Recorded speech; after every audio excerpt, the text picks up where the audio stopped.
Hey guys, my name is Ozu. Today I want to share you about love. What is love? အချစ်ဆိုတာဘာလဲအချစ်ဆိုတဲ့ခေါင်းစဉ်အောက်မှာ definition တွေအများကြီးရှိတယ် right ကျွန်တော်ကဒီအချစ်ကိုပန်းသီးလေးတစ်လုံးနဲ့တင်စားပြီးတော့ပြပြသွားမယ်အကယ်၍တင်ဟာပန်းသီးစားခြင်းနေတယ်ဆိုပါစို့ဈေးထဲကိုသွားမယ်ပန်းသီးရောင်းတဲ့ဆိုင်ကိုရှာရမယ်အဲ့မှာပန်းသီးတွေတွေ့ပြီဆိုရင်လည်းအလွယ်တကူဝယ်ယူလိုက်လို့မရဘူးစင်ကိုယ်တိုင်ဒီပန်းသီးတွေအများကြီးထဲမှာမှဘယ်ပန်းသီးကကောင်းတယ်ဘယ်ပန်းသီးကချိုးမလဲ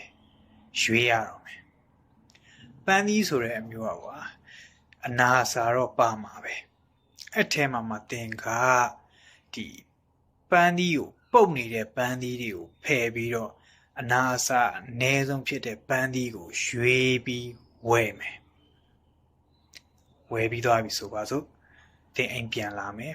ဒီပန်းသီးလေးကိုကြည့်မယ်အနာအဆလေးကိုဖယ်ပြီးတော့မှကောင်းတဲ့အပိုင်းကိုတင်စားမယ်အဲ့ဒီလိုပဲ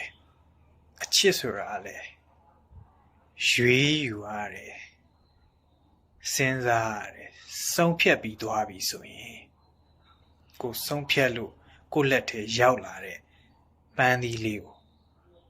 ဘယ်သူကလွတ်ပြရမှာလဲဟုတ်တယ်မလားပါလာတဲ့အပြစ်နာစာလေးကိုဖယ်ပြီးတော့စားကြတာပဲကွာပင်ပန်းမန်းကိုကဈေးထိသွားတယ်နေပူခံပြီးတော့အပင်မန်းခံပြီးတော့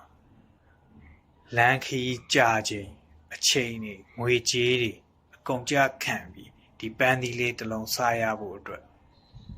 ပင်မန်းခံတာတော့ကွာအဲ့ဒါကိုကိုယ့်လက်ထဲရောက်ပြီးကမှဟာဒီမှာဒီပန်းသီးကတော့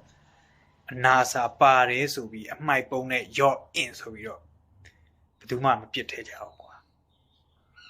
ဟုတ်တယ်ဟုတ်အချစ်ဆိုတာလည်းအဲ့ဒီတိုင်းပဲကွာကိုဘွားနဲ့ယဉ်ပြီးတော့စဉ်းစားဆုံးဖြတ်ပြီးရွေးချယ်ထားတဲ့အရာကွာဒီအပြစ်အနာစာတည်တည်လေးကိုပုံကြီးချဲ့ပြီးစွန့်ပစ်လိုက်မယ်ဆိုရင်မင်းမဲ့နစ်နာမှာ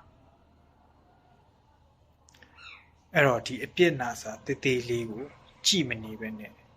အဆက်လုပ်နိုင်အောင်ကြိုးစားပါလက်ခံနိုင်အောင်ကြိုးစားပါအားလုံးအချစ်နဲ့အဆင်ပြေဖို့ကျွန်တော်ဆုတောင်းပေးပါတယ်